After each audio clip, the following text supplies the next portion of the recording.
Good afternoon, everyone. We are here to present the Caloocan City and identify the gaps of its vision and propose strategies to solve the gaps. For the proposed vision statement, by 2035, the Caloocan City will be a resilient, peace-loving, and dynamic city with empowered citizens, a highly competitive workforce, and a vibrant, diversified economy governed by ethical and people-centric leaders. Positioned as the nation's premier transit hub, it will boast integrated, sustainable infrastructure, a thriving green environment, and inclusive systems that ensure safety, prosperity, and quality of life for all. Here are the key challenges of each sector or the current reality of Caloocan City. Caloocan City faces several pressing challenges that directly affect the daily lives of its residents. First, the city struggles with high population density, which puts enormous pressure on public services, housing, and urban spaces. This overcrowding also contributes to the city's high crime index because resources for safety and community order are stretched too thin. To address this, Caloocan needs stronger urban planning to manage growth as well as community-based safety programs that empower residents to take part in neighborhood watch and peacekeeping. At the same time, services must be distributed more equitably across barangays so that both North and South Caloocan have fair access to public facilities. Healthcare is another serious challenge as many hospitals and health centers operate beyond their capacity. For example, North Caloocan has only one bed for every 2,573 residents, which is far below the Department of Health standard of 1:500. This means many patients do not get timely treatment or must travel far for specialized care. The city can close this gap by expanding health infrastructure, building more community health centers closer to underserved areas, and hiring or assigning more doctors, nurses, and health workers. By doing this, the residents won't have to compete for limited resources and basic health services will become more accessible. In terms of education, while Caloocan has a high literacy rate of 98.9%, many public schools remain overcrowded, operating at more than 120% capacity. Around 28,894 residents still have not completed basic education, which shows that high literacy rate does not always translate to equal opportunities for learning. To address this, the city should invest in more classrooms and facilities, hire more teachers to improve the student-to-teacher ratio, and provide scholarship programs, especially for low-income families. This measure not only reduce overcrowding but also ensure the children from vulnerable households can stay in school and compete for their education. When it comes to the governance and participation, youth involvement in civic activities remains inconsistent, often because of distrust in government and perceptions of corruption. This creates political apathy among young people, even though they make up a significant part of the city's population. To rebuild confidence, the city must strengthen participatory programs like youth councils and digital platforms that allow residents, especially the youth, to voice concerns and monitor government projects. At the same time, implementing transparent e-governance system can make processes more efficient and trustworthy. Finally, vulnerable groups such as women, senior citizens, persons with disabilities, and informal settlers continue to experience weak inclusion and marginalization. This means they are often left out of decision-making processes and have less access to public services. The city can address this by providing targeted social protection programs such as subsidies or livelihood training programs, creating inclusive community centers designed for PWDs and the elderly, and ensuring these groups that are represented in local decision-making bodies. By doing so, marginalized communities can feel that their voices matter and that their needs are being addressed. Overall, these challenges and solutions highlight the urgent need for stronger community programs, equitable access to basic services, and inclusive participation in governance, so that Caloocan can move closer to its vision of being a truly resilient and empowered city. Today, I will discuss the key challenges in Caloocan City's economic sector and the possible strategies to address them. From the current vision statement of Caloocan, for the economic sector, highly competitive human resource, vibrant economy, dominant economic and business center were mentioned. Caloocan City is currently facing slow growth and weak competitiveness compared to other cities in Metro Manila. In 2023, the city's GDP grew by only 3.2%, which is far below its 6% target in the development plan. Even more concerning, the manufacturing sector declined by negative 2.6%, showing the city's heavy reliance on services instead of building a balanced economy. Despite having 32,587 registered businesses, growth remains below the 5% goal, and business density is at 890 per 100,000 people, still lower than the target of 1,200. This is partly due to limited infrastructure and traffic congestion, which hinders logistics and overall business efficiency. Another challenge is the skills mismatch and underemployment. Only 28% of Caloocan's workers are employed in high-skills jobs, as education and training programs are not fully aligned with industry demands. This means many workers are either overqualified or underqualified for available jobs, leaving businesses unable to maximize their workforce potential. At the same time, poverty reduction efforts remain insufficient. Because of slow and uneven economic growth, job creation and income opportunities are not keeping pace with the city's fast-growing population.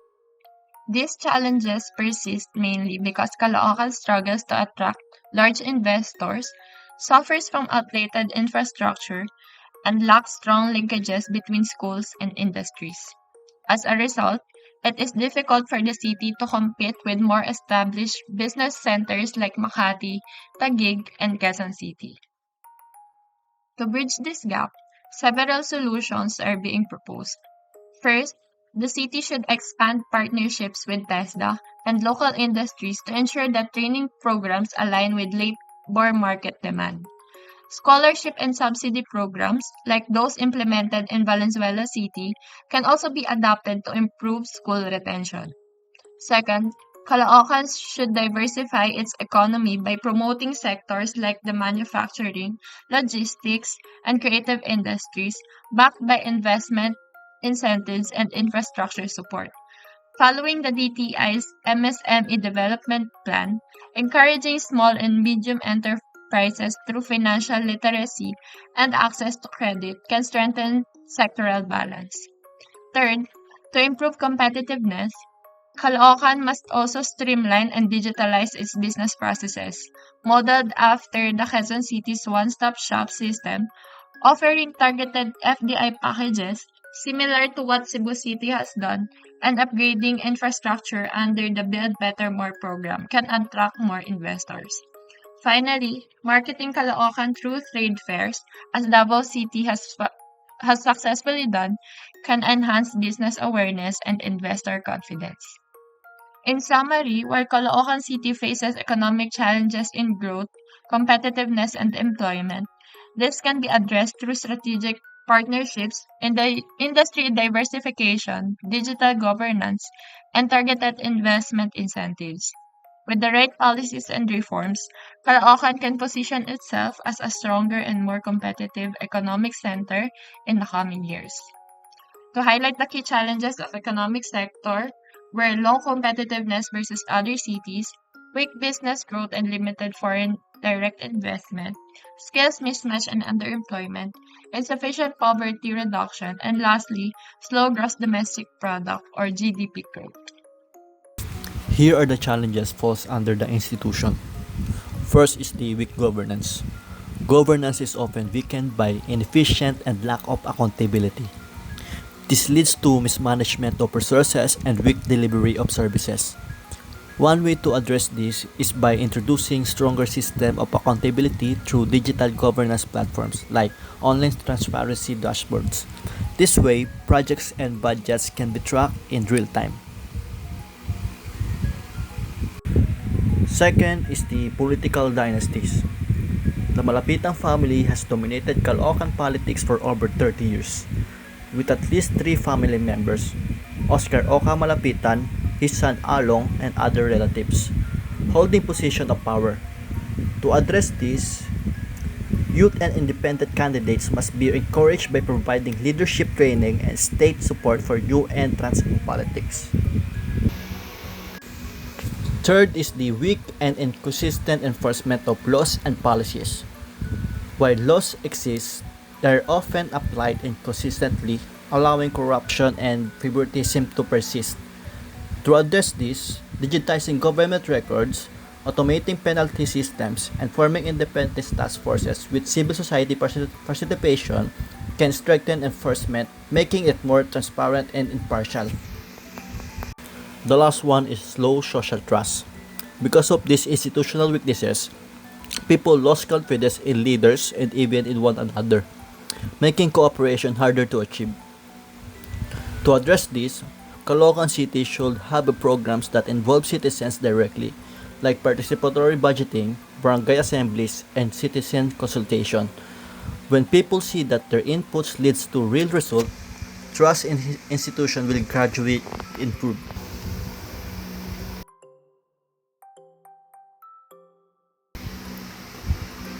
The next one is the infrastructure challenges.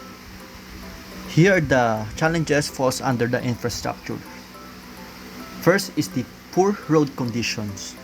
In North Caloocan, the roads are in severe damage, filled with potholes and poorly maintained. This slows down mobility and makes transportations unsafe. To address this, the city must implement phased road rehabilitation project, prioritizing North Caloocan, using more durable materials like concrete instead of asphalt, and setting up scheduled maintenance can ensure long-term results. Second, the severe traffic and narrow roads. Caloocan faces heavy congestions, worsened because the highways and roads are too narrow for the growing population. To address this, road networks need to redesign, expanding critical roads where possible, creating one-way traffic loops, and introducing intelligent traffic systems such as smart traffic lights and sensors can help. But more importantly, the city should invest in mass transit system to reduce dependence on private vehicles. Third is the lack of pedestrian-friendly design. Most streets in Caloocan lack of proper sidewalks, crossing, and safe walking areas, which discourage walking and increase the risk of accident. To address this, the city should prioritize pedestrian-oriented urban design by building wider sidewalks, safe crossing, and bike lanes. Adding shaded walkways and green buffers can make walking both safer and more enjoyable. Fourth is the flooding vulnerabilities. Caloocan is highly vulnerable to flooding because of inadequate drainage and poor urban planning. To address this, the drainage system must be modernized, while nature-based solutions like rain gardens, permeable pavements, and detention basins can reduce flood risk. Communities in high-risk zones should also be relocated or given flood-resilient housing. The last one is highly urbanized informal settlements. Rapid and unplanned growth has led to overcrowded informal settlements where basic services like water and sanitation are limited. To address this, the city should promote in-city housing programs instead of relocating families far away. Providing legal frameworks for land tenure also ensure informal settlers are integrated into formal city planning. Now moving to the environmental sector. Caloocan aims to be a climate-resilient and ecologically balanced city where human activities coexist harmoniously with the natural environment. This means reducing waste, improving air and water quality, restoring green spaces, mitigating floods, strengthening disaster preparedness, and most importantly, fostering community participation. Now for the key challenges of the environmental sector. First is the poor waste management. Currently, Caloocan generates around 1,000 tons of waste daily, half of which is biodegradable. Most of these comes from households. Yet Caloocan City's waste collection efficiency is only about 85%, leaving a significant amount uncollected. The waste diversion rate is just 21%, still short of the 30% target. And worse, the city still lacks its own sanitary landfill, relying instead of Nevada's and Payata's landfill. The result is an unhealthy environment where illness such as dengue, leptospirosis, and many more health-related concerns continue to rise. For our proposed solution is to rehabilitate all barangay MRFs. Next, for the key challenges is the severe air pollution, which is another serious issue in Caloocan City. Based on the city's climate and greening plans, vehicular emissions and congestions caused by all jeepneys, tricycles, and buses are the main cause. Caloocan's annual PM 2.5, which refers to particulate matter, average reaches 28 micrograms per cubic meters, and even higher during peak hours at 52 micrograms per cubic meters, far from the World Health Organization's safe standard of about 12 to 15 micrograms per cubic meters. This makes our air unsafe and increased risk of respiratory illnesses for our community. Now, our proposed solution is to phase out all jeepneys, promote e-trikes and bicycles, and establish a green buffer zones like roadside trees and vertical gardens. Up next, for the key challenges, is the clogged canals and unmaintained waterways. Flooding is the top hazard in Caloocan City. Low-lying barangays such as Bagong Silang are frequently affected due to clogged canals, silted rivers, and unmaintained drainage systems. Informal settlements along waterways of Tulyahan River also worsen the situation. While flood control structures exist, they are limited and often poorly maintained. Every year, flood affects thousands of families, damaging homes and livelihoods. To combat these issues, we need to rehabilitate waterways and relocate informal settlements in high-risk zones and strictly maintain drainage systems. Up next is for the urbanization, urban heat, and green spaces. As of 2024, Caloocan is now home to 1.7 million residents, making it one of the densest cities in Metro Manila. Rapid urbanization has reduced open space and pushed settlements into hazard zones like riverbanks of the Tulyahan River.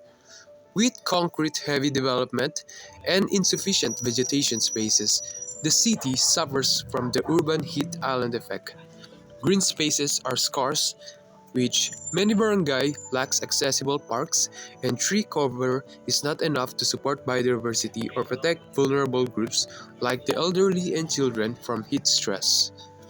Now, to mitigate this problem, we need to expand urban forests, create pocket parks and green corridors, and enforce the Green Building Ordinance. And lastly, for the key challenges of the environmental sector, we have weak disaster warning systems and social apathy. And Caloocan City's disaster response also has gaps. Currently, the system relies mainly on barangay-level announcement. Some barangays have trained disaster risk reduction and management councils, but their capacity and equipment aren't enough and uneven. And citywide, we still lack fully integrated early warning system. Lastly, social apathy remains a challenge. Despite ordinances like the Green Ordinance 503, compliance with segregation is weak. Community participation often limits at tree planting ceremonies without long-term care or involvement in disaster drills. Now, to combat this, we need to institutionalize quarterly drills and establish a citywide real-time warning systems. And we also need for social engagement to hold barangay recognition programs and quarterly awareness campaigns to turn apathy into awareness. Lastly, for the gap analysis, from these realities, one clear gap emerges. Caloocan Cities does not lack plans, as we have comprehensive frameworks on waste, greening, and climate adaptation, and disaster management. The real gap is in implementation, enforcement, resources, and community engagement. Policies exist but weak compliance, limited funding, and poor integrations prevents us from achieving meaningful ecological outcomes. To summarize, here are the key strategies to bridge the vision reality gap in Caloocan City. First, we have the inclusive economic growth, which is policy intervention and economic strategy. This strategy for inclusive economic growth basically means learning from what other successful cities in the Philippines have already done. First, we have the Iloilo City, which boosted its economy by offering incentives to businesses that invested in the city, which helped attract more industries and create jobs.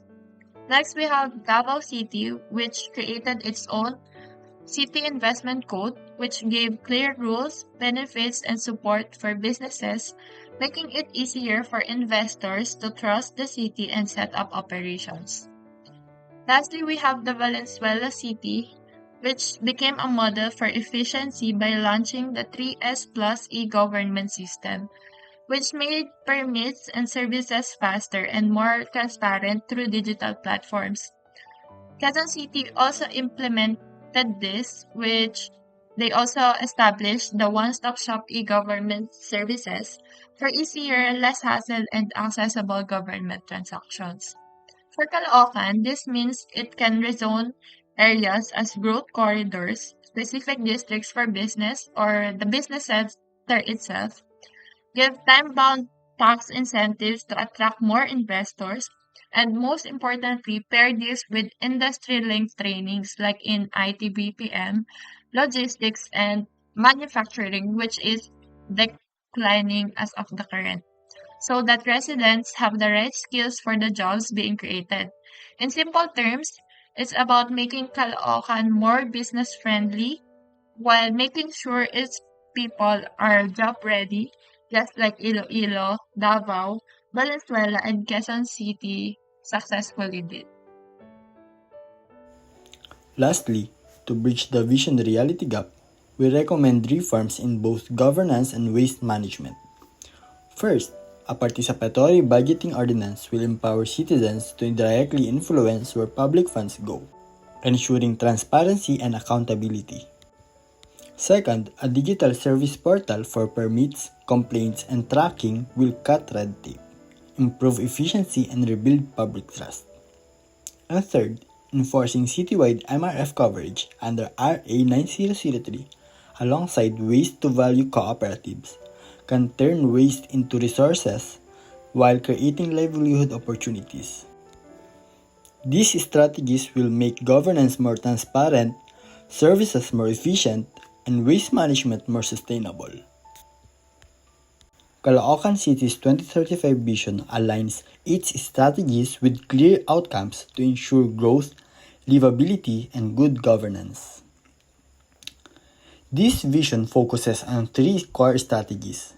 First, inclusive economic growth aims to empower citizens and create a competitive workforce, transforming the city into a hub for investment and diverse industries. Second, integrated mobility and green design position the city as the nation's premier transit hub with sustainable infrastructure and greener public spaces, ensuring a connected and livable environment. Third, governance and waste reform strengthens citizen-centered leadership and waste management system, ensuring transparent governance, safe communities, and clean barangays. Together, this vision will lead to a competitive, connected, and well-governed Caloocan by 2035.